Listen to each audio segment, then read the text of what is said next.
Hey, guys and girls, young people of the world, I'm coming to you and I'm going to tell you my story. It all starts when I was 5 years old. My birth father raped me. He told me that all little boys do this with their fathers. It's okay to do. And I didn't know any better. And I let him do it. And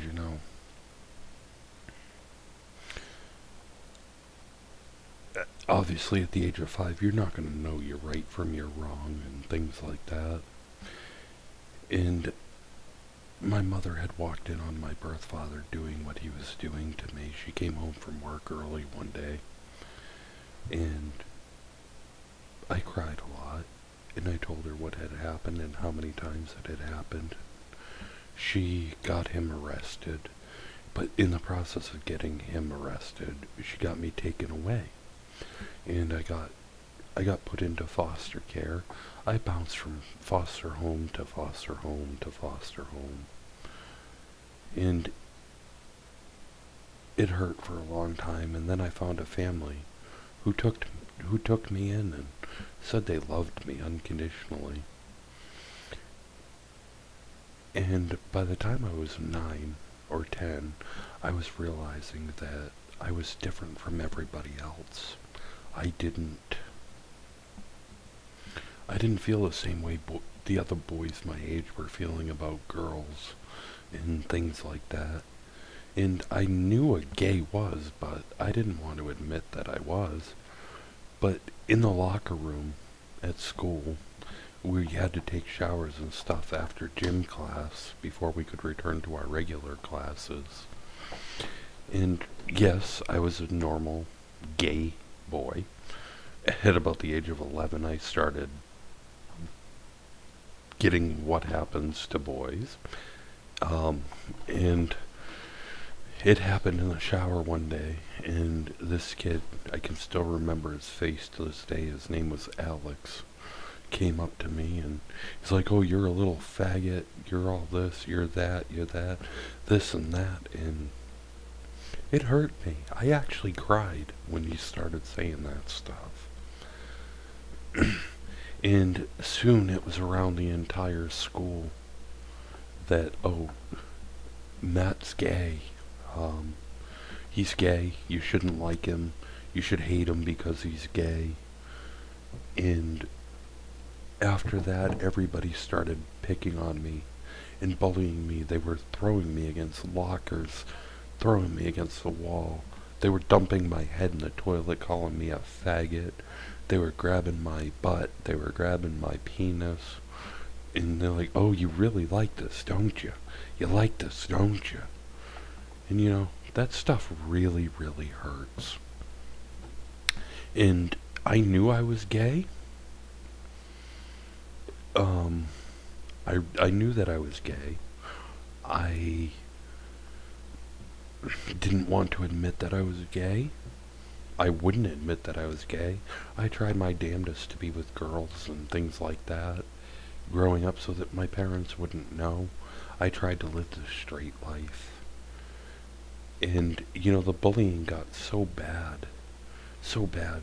After school, the kids would throw me in the dumpster and things like that.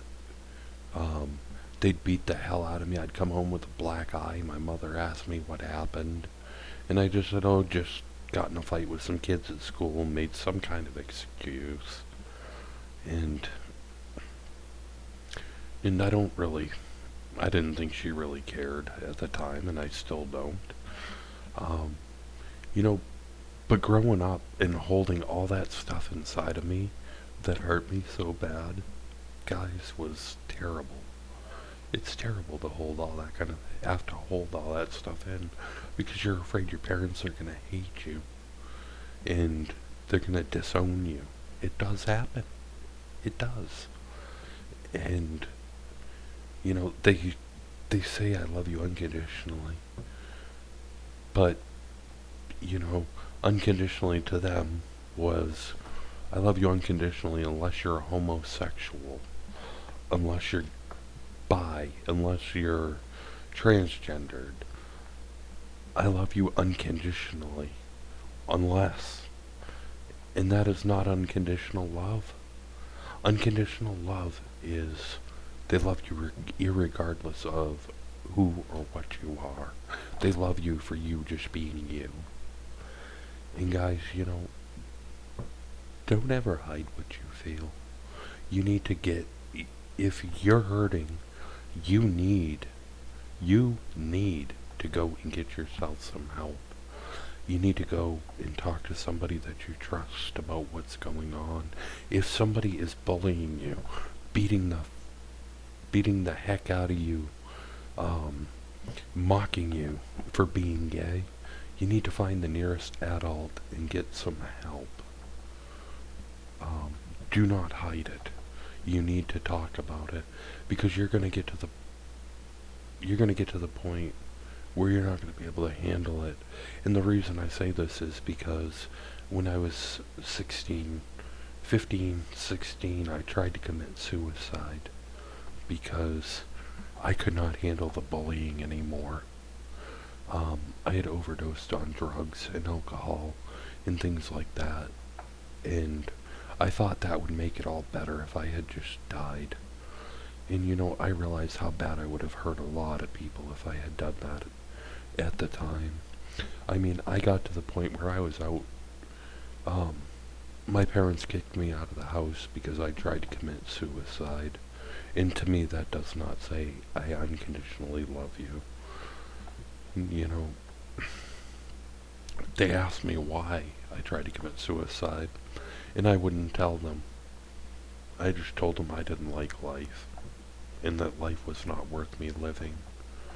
And when I was trying to commit suicide, guys, it was because of the bullying. It wasn't because I didn't like life. Well, in a roundabout way it was, because I didn't like being bullied. And guys, there's no reason that you ever should have to feel that way. And as I got older, different things happened, and I was out doing things that I shouldn't have been doing. And I ended up in a mental hospital where I met my future ex-wife. Yes, I did get married to a woman because I was still in denial of who or what was a big part of my life. And finally, at the age of 23, I finally came out. I told my parents, I told my wife at the time, I told her that I was gay, I told my parents that I was gay.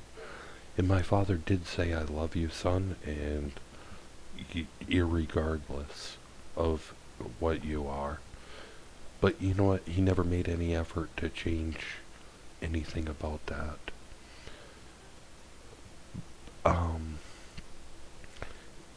I ended up getting divorced when I was 23 from my ex-wife, and we did remain friends for some time afterwards. And my daughter that I have now knows that I'm gay, and she accepts that I'm gay. It's very important that if you do have children, they need to know. But that's not what I'm here for. I'm here to let you know that things do get better. I am happily married to my husband that I met. I met him 6 years ago, and we got married 5 years ago. And my life now is a lot better than it was, and now I work at a peer support agency, and I help kids that are having trouble, that are suicidal, that are getting bullied, and things like that. I'm not allowed to mention the name of it on the air, but it is a wonderful, wonderful place. And I just want you to know there are places you can get help. If you're getting sexually abused, you need to go to, you need to find the local police station or call the local police. You need to tell an adult. You can tell a principal. You can tell a guidance counselor at school. There's plenty of people. But now I'm living a life that I absolutely love. I have a wonderful husband. I have a beautiful daughter. And I have 3 beautiful animals that we love. And there is so much strength. There's so much that we can do to help other people that are in need. And that's what I've dedicated my life to doing for people who are sexually abused, physically abused, mentally abused, that are bullied in schools over over what, because someone says you're gay? And guys, you don't need to get to the point where you feel suicidal. If you start feeling that way, you need to reach out and get some help. Find somebody that you trust, somebody that you love. It can be an aunt, an uncle, a teacher, a preacher, a police officer. It does not matter. And I guarantee you that they will not refuse to help you. Guys, just remember, it does get better. It may hurt for a long time after, but once you get help, it will feel so much better. And I know that it'll get better for you. I promise you. Stick with. Excuse me. I promise you it will get better. It really will. Thank you guys for listening. And I hope that you all get something out of this. And remember, if you can't love yourself, how can you love someone else?